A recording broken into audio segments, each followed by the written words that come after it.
जी corona virus के फैला सबब सिंध सरकार तरफा 28 फरवरी का तालीमी इदारा मुकम्मल तौर से बंद हैं। उन 13 ॾींहंनि खां वठी लॉकडाउन है। उन दौरान मुख़्तलिफ़ जेके स्कूल आहिनि उन्हनि पंहिंजनि शागिर्दनि खे पढ़ण जे लाइ मुख़्तलिफ़ क़िस्म जा इंतज़ाम कया आहिनि। कुझु होमवर्क वारे हवाले सां जॾहिं त कुझु अहिड़ा स्कूल आहिनि घोटकी में जिन इन जदीद टेक्नोलॉजी जो फ़ाइदो वठंदे इंटरनेट के ज़रिए पंहिंजनि ॿारनि खे शागिर्दनि खे पढ़ाइण जो सिलसिलो जारी रखियो आहे। इन खां साईं अब्दुर्रहीम लगारी साहब जन मौजूदु आहिनि। IBA खे ख़ुशि आमदी चवां त पंहिंजे स्कूल में त उहे इन हिकिड़े मक़सद लाइ निकिता आहिनि त पूरे सिंध में ख़बर पए त इदारा कहिड़े तरीक़े सां पंहिंजे इन हालातनि में लॉकडाउन जे हालातनि में जीअं इदारा बंदि आहिनि कहिड़े तरीक़े सां पंहिंजे ॿारनि ताईं तालीम पहुचाइनि था। मुख़्तलिफ़ इदारा कमु करे रहिया आहिनि। असां पंहिंजे IBA सखरावी यूनिवर्सिटी जे प्लेटफॉर्म तां इहे स्कूल आहे Islamia public higher secondary school Ghotki, जंहिंमें असां इहो सोचियोसीं त असां हिकु ॾींहुं बि ॿारनि जो ज़ाया न थिए। पोइ मीटिंग कईसीं पंहिंजे टीचर सां, जीअं त असांखे पंहिंजे यूनिवर्सिटी तरफ़ां इंस्ट्रक्शन्स हुयूं त ॿारनि जो तालीम जो सिलसिलो जारी रहे, चाहे भले उहे घर में बि छो न हुजनि। पोइ असां इहो कयोसीं त मीटिंग करे असां हिकिड़ो ॿ टे तरीक़ा सां साम्हूं आहे। हिकु त गूगल क्लासरूम आहे, ज़ूम इन क्लासरूम आहिनि, पर उन में इहो असांखे हिकिड़ी तकलीफ़ पेश पई अचे त एट ए टाइम ॿार कीअं ऑनलाइन थींदा, छो जो असांजा ॿारनि जा ॿार बि आहिनि, एतिरा ज़रिया न आहिनि वालदेन वटि या ॿारनि वटि।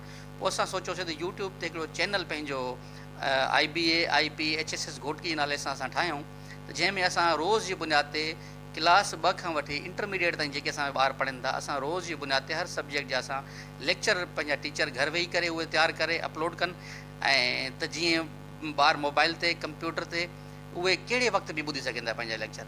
असां इहो ई तरीक़ो कयो आहे, डे 1 खां वठी करे अॼु ताईं जेतिरे ताईं स्कूल बंदि रहंदा ओतिरे ताईं असां इहो ई प्रोग्राम कयो आहे त रोज़ जी बुनियाद ते असां वीडियोज़ ठाहे करे लेक्चर अपलोड कयूं ऐं उहे ॿार जीअं उन में फ़ाइदो हासिलु कनि, जीअं ॿारनि जो हिकु ॾींहुं बि ज़ाया न थिए ऐं ॿार घर में पंहिंजो असां हिकिड़ो ॿियो बि असां इन सां गॾु वालदेन जो मैसेज मोकिलींदासीं ऐं असां SMS बि कंदा स्कूल तरफ़ां।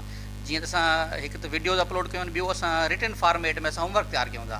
हर क्लास जो क्लास नर्सरी खां वठी 8वीं क्लास ताईं असां हिकिड़ो सिस्टम कयो आहे त असां हर सब्जेक्ट जो होमवर्क रिटन फॉर्मेट में ॾियूं ऐं उहो वालदेन खे SMS कंदासीं त जीअं सूमरु अंगारे खां असां प्रिंट कयूं था पिया, सूमरु अंगारे तां वठी वञनि।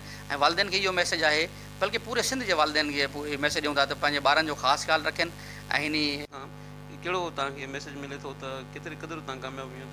असां जेतिरे ताईं इहो त नथा चई सघूं त 100% कामयाबी हासिलु थी आहे। 70 खां 80% असांखे इहा रिपोर्ट मिली आहे पंहिंजे वालदेन तरफ़ां त तव्हां हिकिड़ो तमामु सुठो अमल कयो आहे ऐं जेको चैनल शुरू कयो आहे, असांजा ॿार असांखां मोबाइल वठनि था पिया, जीअं असां घर मोटूं था त बाबा असांखे मोबाइल जो असांखे लेक्चर ॿुधणा आहिनि, ऐं इहो असांखे हिकिड़ो सुठो फीडबैक मिले थो वालदेन जी तरफ़ां त तव्हां हिकिड़ो सुठो कमु कयो आहे। असांजा ॿार रोज़ जी बुनियाद ते लेक्चर ॿुधनि था ऐं फ़ाइदो हासिलु कनि था ऐं उन्हनि जो जेको आहे उहो पढ़ाई घर वेठे बि जारी थिए रही।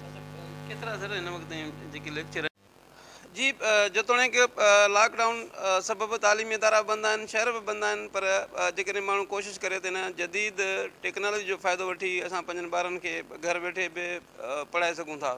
कैमरामैन सदाम मलिक सां गॾु अलावर बोज़ार KTN न्यूज़ घोटकी।